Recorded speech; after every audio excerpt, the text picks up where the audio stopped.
Hello दोस्तों, मैं अनिकेत और आज हम बात करने वाले हैं राजस्थान की एक और नई भर्ती के बारे में। लैब असिस्टेंट प्रयोगशाला सहायक।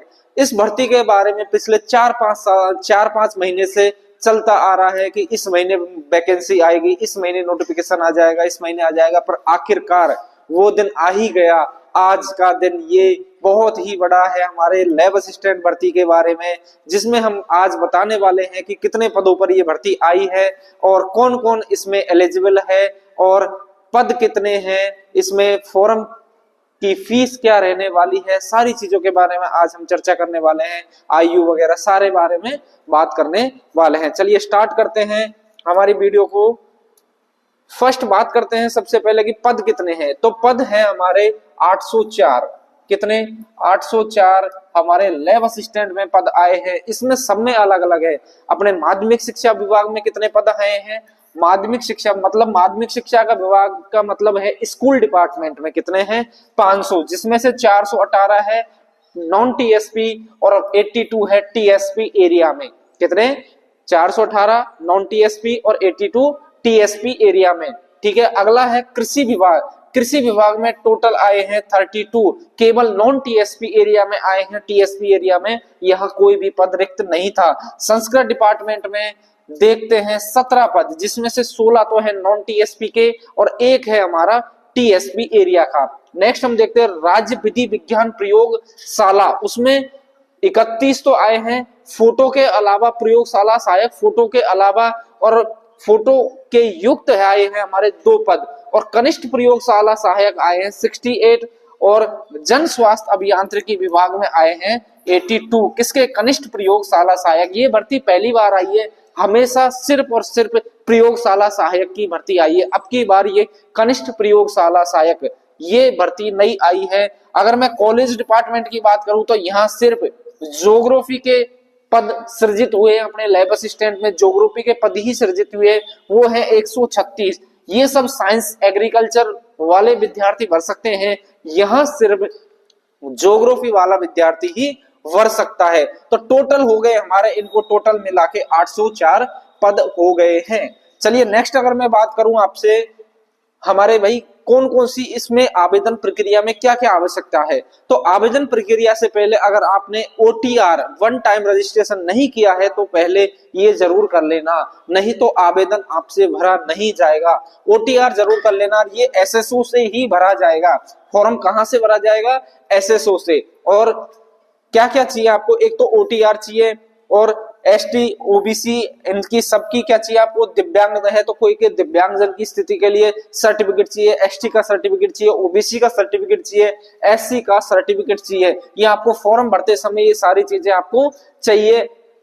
आगे अगर मैं बात करूं आपसे, एक बार वन टाइम रजिस्ट्रेशन के लिए अगर मैं बात करूं तो आपको, अगर आप जनरल या ओबीसी में हो तो आपके 600 रुपए यहाँ फीस रहने वाली है।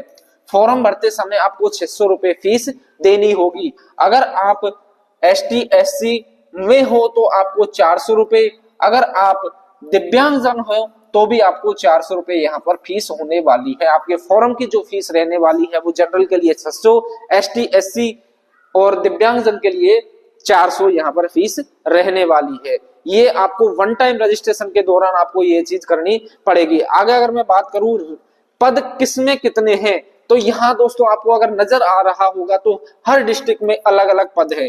सबके हर डिस्ट्रिक्ट में ओबीसी, ईडब्ल्यूएस, एससी, एसटी सबके मतलब अलग अलग पद यहाँ सृजित हुए हैं कि भाई कहाँ कितने हैं, कौन से डिस्ट्रिक्ट में कितने हैं। पहले ये नहीं देते थे, अब की बार इन्होंने क्या किया है, पहले ही आपको ये बता दिया कि इस डिस्ट्रिक्ट में इतने पद हैं। तो शायद हो सकता है फॉर्म भरते समय आपको ये प्रेफरेंस मांग ले, आप कहां से भरना चाह रहे हो, तो वो सारी चीजें आपको अभी फॉर्म भरते समय बता दिया जाएगा। 27 तारीख से हमारा फॉर्म स्टार्ट हो जाएगा, ये भी आप ध्यान रखना, 27 जनवरी से। नेक्स्ट अगर ये तो है अनुसूचित क्षेत्र में, टीएसपी एरिया में ये है, और जो पिछला हमने देखा वो नॉन टीएसपी एरिया में है। ठीक है। नेक्स्ट हम अगर बात करें कि भाई इसका जो पे लेवल है, सैलरी है, वो कितनी क्या रहने वाली है, तो प्रयोगशाला सहायक की L8, यहाँ प्रयोगशाला सहायक की जो पे मैट्रिक्स है वो L8 लेवल 8 होती है, जबकि कनिष्ठ प्रयोगशाला सहायक की लेवल 1, जैसे एलडीसी की जितनी होती है ना, उतनी ही यहाँ कनिष्ठ प्रयोगशाला सहायक की है। ठीक है, तो यहाँ लेवल 8 के लिए प्रोबेशन में लगभग 18,500 रुपए आपकी सैलरी रहने वाली है। 2 साल जैसे ही आप कंप्लीट करोगे तो आपकी सैलरी लगभग 36,000 हो जाएगी। अगर मैं एलडीसी और या फिर कनिष्ठ प्रयोगशाला सहायक लेवल 5 की बात करूं तो यहाँ 14,000 आपके प्रोबेशन में रहने वाले हैं और प्रोबेशन कंप्लीट होने के बाद में 24,000 आपके सैलरी हो जाएगी। तो ये तो होती है कनिष्ठ प्रयोगशाला सहायक के लिए, ये है प्रयोगशाला सहायक के लिए। थोड़ा सा मैं आपको बता दूं प्रयोगशाला सहायक का काम क्या होता है। तो प्रयोगशाला सहायक वैसे तो देखो मूलतः काम होता है अपनी प्रयोग करवाना, लेक्चर का काम होता है, उसके साथ में सहयोग करवाना उसका काम होता है, देख रेख भाई कौन सा सामान उसमें लैब में अपना खत्म हुआ है लिस्ट बना के देना, भाई ये खत्म हो गया, सारी इंस्ट्रूमेंट वगैरह का अपन को देख रेख करनी रहती है। अगर कहीं कहीं ऐसा भी होता है टीचर ना हो तो हमको पढ़ाने के लिए भी लगाया जा सकता है। ये अगर आगे मैं बात करूं शैक्षणिक योग्यता क्या होनी चाहिए आपके पास, तो 12th पास आप होने चाहिए। साइंस के लिए अगर बात करूं तो साइंस में आपके साइंस मैथ हो चाहे आपके बायोलॉजी हो तो आप इस फॉर्म को भर सकते हो, चाहे एग्रीकल्चर हो तो आप लैब असिस्टेंट का फॉर्म भर सकते हो। अगर कॉलेज डिपार्टमेंट में ज्योग्राफी की बात करूं तो आपके 12th के साथ में आपके पास होना चाहिए ज्योग्राफी सब्जेक्ट, तो ही आप ये फॉर्म भर पाओगे। नेक्स्ट अगर मैं बात करूं कि ये तो आपके हो गई कृषि विभाग से आपको ये होनी चाहिए, संस्कृत विभाग के लिए भी 12th पास होना चाहिए, गृह विभाग के लिए भी आपको 12th पास होना चाहिए। एक आपके पास RSCIT भी होनी चाहिए, एक आपके पास क्या होनी चाहिए, राजस्थान के लिए एक कंप्यूटर डिप्लोमा होता है वो आपके पास जरूर होना चाहिए, या फिर आपके पास कोई भी O लेवल का कोई भी डिप्लोमा होना चाहिए जो सर्टिफिकेट होना चाहिए कंप्यूटर बेस्ड। ठीक है, इस चीज का आपको ध्यान रखना है। नेक्स्ट अगर मैं बात करूं आयु की, तो आयु आवेदक के लिए 1 जनवरी 2027 को 18 वर्ष की आयु प्राप्त कर चुका हो। मतलब अब जो 1 जनवरी 2027 है जब तक आपकी आयु कितनी हो जानी चाहिए, 18 वर्ष। ठीक है, आगे अगर मैं बात करूं तो मैक्सिमम जो एज लिमिट है वो है 40 वर्ष। 40 वर्ष के तक के विद्यार्थी यहाँ आप फॉर्म भर सकते हो। नियमों में उल्लेखित अनुसार आवेदन करने की अंतिम तिथि के पश्चात आने वाले आगामी जनवरी की प्रथम दिनांक में आयु की गणना की जाएगी। मतलब 1 जनवरी 2027 तक आपकी ये गणना की जाएगी, ये आपको ध्यान रखना है। परंतु कार्मिक विभाग की अधिसूचना 23/9/2008 के अनुसार जिस भर्ती वर्ग विशेष में सीधी भर्ती के पदों के लिए भर्ती नहीं हुई हो, यदि कोई आवेदक उस वर्ष का भर्ती में आयु की दृष्टि से पात्र था तो उसे आयु की दृष्टि से पात्र माना जाएगा। मतलब पहले कोई 2008 में जब भर्ती हुई तो उसके लिए अगर वो एलिजिबल है तो यहाँ भी वो क्या हो जाएगा, एलिजिबल हो जाएगा। ये सारी छूट है एसटी के लिए, और आपके जो सैनिक वर्ग से भी आते हैं उनके लिए एज लिमिट में छूट मिल जाती है 5 वर्ष की, दिव्यांग जनों के लिए भी छूट मिल जाती है। ठीक है, आगे अगर मैं बात करूं आपके एग्जाम कब होगी, तो एग्जाम आपकी होने वाली है 9/5/2026 को।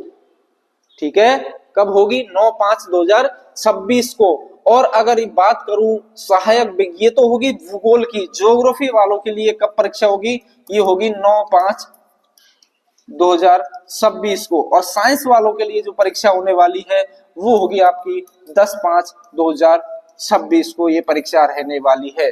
तो आपको ध्यान रख लेना आपके पास कितने महीने, सिर्फ और सिर्फ 4 महीने बचे हैं। 4 महीने में आपको सारी जी जान लगाकर आपको पढ़ना पड़ेगा। एग्जाम आपके SSO ID पर प्रवेश पत्र आपको मिल जाएगा, वहीं से ही आपको डाउनलोड करना पड़ेगा। आपकी कोई आपत्ति है, जैसे कई बार क्या होता है कि जैसे सैनिक होते हैं, भूतपूर्व सैनिक होते हैं, अगर वो लगे हुए हैं और उनको जैसे कई डिपार्टमेंट में कई पहले ही जॉब कर रहे होते हैं तो उनको क्या करना होता है, उस डिपार्टमेंट से NOC लेनी पड़ती है। तो NOC जो भी अगर इस फॉर्म को भरोगे तो पहले ही NOC ले लेना, वरना बाद में बहुत दिक्कत आने वाली है। इसलिए आपको NOC जरूर मतलब अनापत्ति प्रमाण पत्र आपको देना पड़ेगा। ठीक है, नेक्स्ट अगर मैं बात करूं आपके वही पेपर की जो स्कीम है वो क्या रहने वाली है, तो यहाँ 2 पेपर रहने वाले हैं।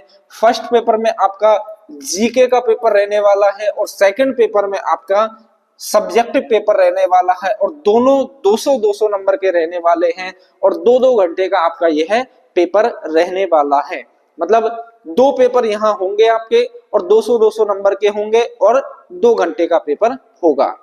वीडियो पसंद आए तो दोस्तों चैनल को लाइक, शेयर और सब्सक्राइब जरूर करना। कोई भी अगर आपको इस भर्ती से संबंधित कोई भी डाउट हो तो आप हमें कमेंट बॉक्स में कमेंट करके जरूर पूछ सकते हो। थैंक यू दोस्तों।